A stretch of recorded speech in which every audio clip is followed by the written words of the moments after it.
ऊंच नीच, जात पात और छुआछूत जैसी कुरीतियों के दौर में बी.आर. अम्बेडकर का जन्म हुआ। धर्म और मजहब के नाम पर लोग बटे हुए थे। तब डॉक्टर अम्बेडकर ने एक नई क्रांतिकारी चेतना की शुरुआत की। बी.आर. अम्बेडकर का पूरा नाम भीमराव रामजी अम्बेडकर था।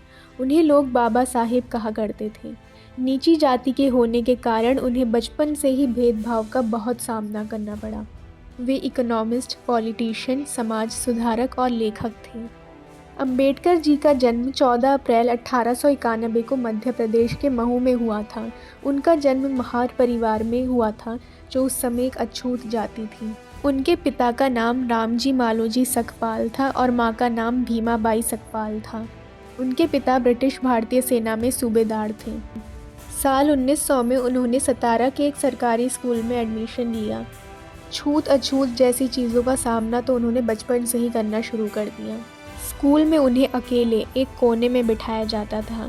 स्कूल के टीचर्स और बच्चे उनसे दूर रहते थे ताकि उन्हें टच ना कर लें। जब भी किसी को प्यास लगती तो वो टीचर से पूछकर नल पर जाते और पानी पीकर आते।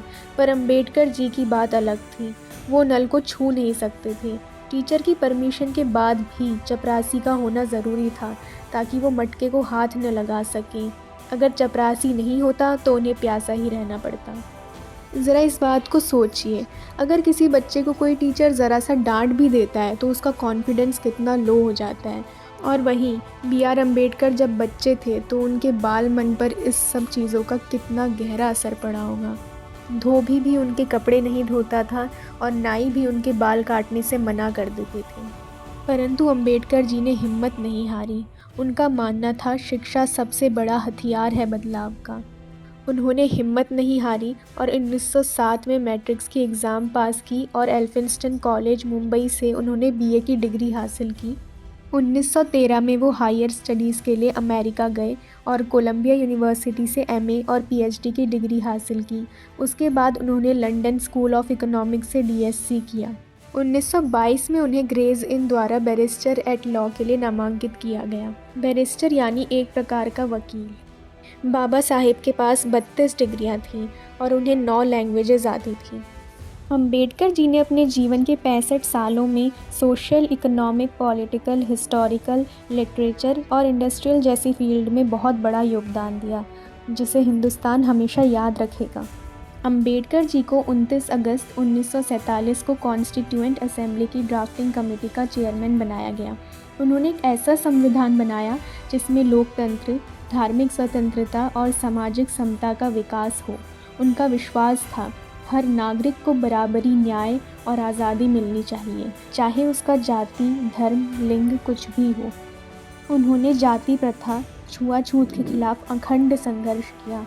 उन्होंने मनुस्मृति दहन, महाड़ सत्याग्रह, नासिक सत्याग्रह, येवला की गर्जना जैसे आंदोलन चलाए। वो भारत के पहले लॉ मिनिस्टर थे और रिजर्व बैंक ऑफ इंडिया की स्थापना में भी उनका योगदान रहा। उन्होंने जल संसाधन और इरिगेशन प्रोजेक्ट्स के लिए भी नीतियां बनाई। अम्बेडकर जी ने महिलाओं के अधिकारों का मजबूती से समर्थन किया और हिंदू कोड बिल लाकर महिलाओं को संपत्ति और विवाह संबंधित अधिकार दिलाने का प्रयास किया।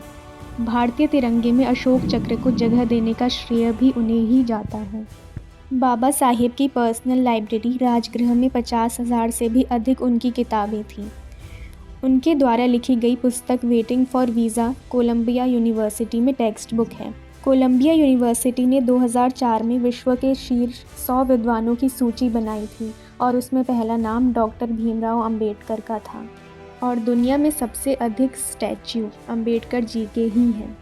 14 अक्टूबर 1956 को नागपुर में लाखों अनुयायियों के साथ मिलकर उन्होंने बौद्ध धर्म अपना लिया।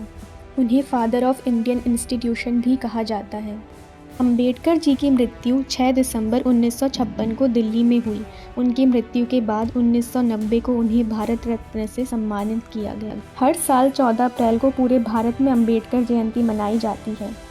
भारत रत्न से सम्मानित डॉक्टर भीमराव अम्बेडकर को एक वर्ल्ड क्लास ज्यूरिस्ट, भारतीय संविधान के निर्माता और करोड़ों शोषितों, वंचितों, आदिवासियों को सम्माननीय जीवन देने के लिए हमेशा याद किया जाएगा।